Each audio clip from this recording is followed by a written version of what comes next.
Welcome back, everybody. If you're like me, you've been told your entire life to buy a house as soon as possible, that it's the best way to create wealth. And, while that was definitely true in the past, it's just not true anymore. Buying a home is one of the biggest mistakes that you can make in your 20s.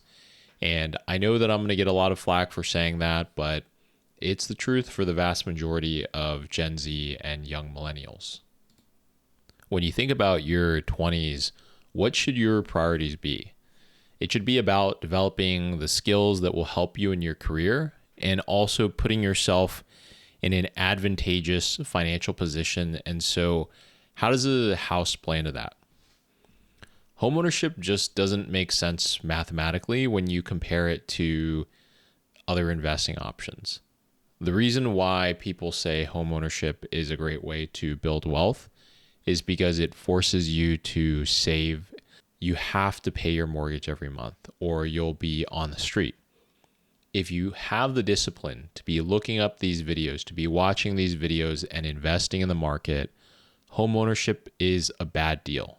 The first reason is that buying a house takes up a lot of capital and it provides less than optimal returns. Homes on average appreciate 3 to 5% a year. Let's just call it 4% right in the middle to make it easy, and that's before any inflation. After inflation, they basically don't gain any value. I mean, a very small amount. Yes, we went through a housing price spike, but that was a one-time event, and it's really not likely to repeat itself. For the past 30 years, though, if we look at other investment classes like the S&P 500, over the past 30 years, that's returned 10% a year on average. Even if we were to be conservative and say an 8% return, when you compare that to a 4% return, that's a massive difference over the course of your life. A lot of people would look at those numbers and they would say that it's double, but it's not. It's actually a 3 times return. And that's because of the way that compounding works. Each percentage above is not, it's not incremental, it's exponential. So just to throw some numbers out to see this makes sense, if you were to invest $100K for 30 years at 4%, you would have $324,000, which that's a pretty good amount. But if you were to take that same $100,000 for 30 years, put it into the S&P 500 index fund at an 8% return, you would have $1 million, just a little bit above $1 million. Now, if you're to use the non-conservative, what the average actually was over the past 30 years, which was 10%, you would have $1.7 million. And so buying a house could cost you $1 million, over $1 million over your lifetime. The second is that owning a home is stressful. When you rent and there's an issue, what do? You call your landlord. But when you buy a house, you end up becoming your own landlord, which I think sounds great. We all want to be our own boss until you have to coordinate everything. If your heat goes out, you're paying a lot of money to get the HVAC guy out there. If you have to replace your roof, that's $30,000. A friend of mine just bought a house earlier this year, maybe about 8 months ago. And in that 8 months, not even a full year, they've had to replace their water heater. They've had to repaint 2 bedrooms and fix a broken shower or a leaking shower.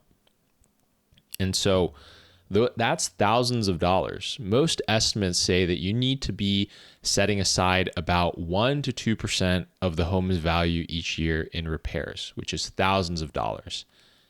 And, don't get me wrong, there's going to be periods where you're not spending 1 to 2% a year, but then there's other years where you might be spending 5 to 8% of the house, right? You might get lucky for the first few years, and then that third year, you have to pay $30,000, like I was saying, to replace your roof. And so, if we just take the estimate of 1 to 2%, the average home in America is almost $420,000. And so if we were to round that down to $400,000, That's $4,000 to $8,000 a year you can expect in repairs.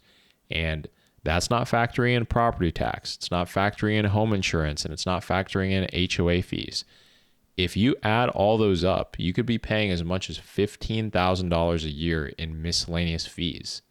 And that's just on the financial side. That doesn't talk about the stress of dealing with HOAs, which if you buy a house in a non-rural area, you're likely going to be in an HOA.